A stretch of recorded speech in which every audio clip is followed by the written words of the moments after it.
The Richest Man in Babylon is one of the best books written on investing ever, and it is my personal favorite. Here are the 5 takeaways from The Richest Man in Babylon, written by George Clason, presented to you by Market Secrets. Takeaway number 1. Pay yourself first. I found the road to wealth when I decided that a part of all I earn was mine to keep, and so will you. But it should not be less than 1/10 of your earnings. For example, you make 50,000 rupees per month in a job and pay 20,000 rupees as rent. You are essentially working 40% of your time for your landlord. It can be quite powerful to you to view every rupee you spend as your labor going to someone else. If you change your mindset on how you view money, it might be easier to handle unnecessary spending. In the book, it is suggested that 1/10 of your earnings should be paid to you before any other payments are made.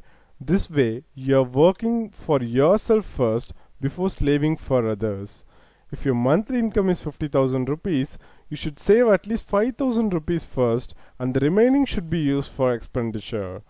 When it comes to savings, the general approach is to get the salary, spend it on the expenses, and save the remaining. This is completely wrong. The correct approach is, when you get an income, save a pre-decided portion first and save the remaining. But this predetermined portion should not be less than 10% of your total earnings. Takeaway number 2. Men of action are favored by the goddess of luck. A lot of people view others' success as nothing but luck. They convince themselves that others are only successful because they have special talents. They have met the right people at the right time, or they were just born into successful life. While there are some cases that this is true, especially for those who born into it, for the majority of the successful individuals, luck isn't a common theme. For the majority, action has been the common factor between them. Let us imagine 2 individuals, someone who is a complete procrastinator and someone who is a doer. If both people were presented with the same opportunities and the chances of success for each individual doesn't change, so both the procrastinator and the doer have the same chances to thrive. The only thing that separates them is the attitude they take when the opportunity presents itself. The procrastinator would come up with the excuse or would let the opportunity slip by. They might say something like, they don't feel like it, it's too late, someone else took it, or they don't want to have to do the extra work. With the doer, these thoughts never even cross the mind. Every opportunity they feel has the potential is taken on. Even if not everything works out, the chances of being lucky increases with every opportunity taken. So if you want to be lucky, start taking action now. Don't let the opportunity to slip by. Takeaway number 3.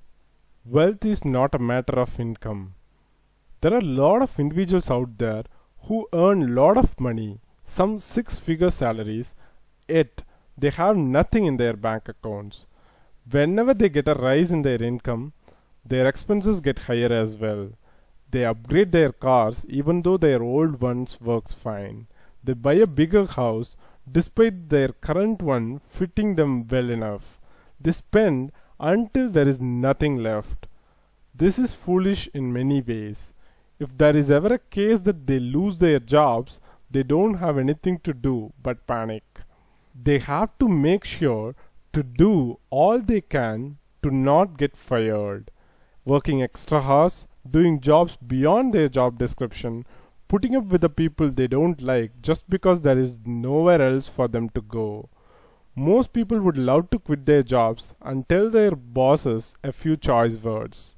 They have no issues talking behind their employer's back, but they show up the next day with a fake smile on their face, ready looking forward to the weekend so their misery can end. There are many individuals who have stories of making it big and ending up with nothing in the end. Just do a Google search on all the lottery winners, wealthy celebrities, and large sum of inheritance owners who end up broke because they failed to live by a simple rule. It doesn't matter how much you earn. All that matters is how much you keep or save or invest.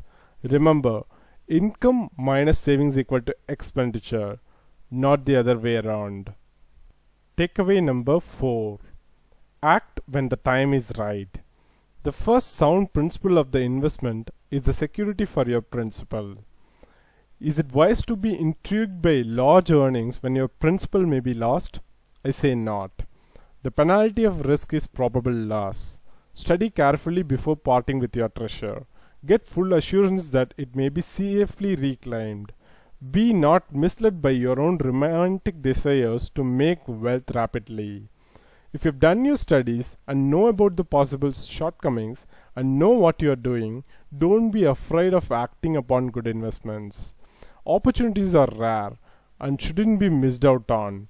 Sometimes sacrifices in your spending habits like bigger house, newer car, dream vacations needs to be made to ensure that you are taking up the opportunity.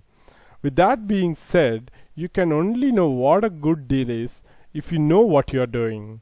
Partaking in a deal that you have little to no knowledge can lead to bad results. There's no shortage of get-rich-quick schemes out there. As long as there are fools with their money, there will be swindlers to take it. That is why it is important to only invest in things you know and to do it before it disappears. Takeaway number 5. The power of passive income. A man's wealth is not in the coins he carries in his purse. It is the income he built, the golden stream that continually flow into his purse and keep it always bulging. That is what every man desires. That is what you, each and every one of us, desire. An income that continue to come whether you work or not. After you have mastered the first lesson, pay yourself first, you will accumulate the wealth over time. While this can feel good on its own, there's more you can do with it than letting it sit idle. As soon as you put your money to work, it will multiply itself. The best part about money is it never gets tired. It can work all hours of the day. This is what people refer to as passive income. It is the income that will come to you while you sleep, while you work out at the gym, or while you are hanging out with your friends. As your money starts to multiply, you can take the multiplied money and let it work for you as well. This is the power of exponential growth. It makes easier and easier to make more money the more you get. So, let's have a recap. The first takeaway is pay yourself first. The second takeaway is men of action are favored by the goddess of luck. The third takeaway is wealth is not a matter of income. And the fourth takeaway is act when the time is right. And the final takeaway is the power of passive income. So, what's your plan to generate passive income? Let us know your thoughts in the comment section of this video. Hit the like button if you have enjoyed this video. If you don't want to miss similar videos, click subscribe button and the bell icon. As always, thanks for watching. Go begin now for a better tomorrow. Goodbye.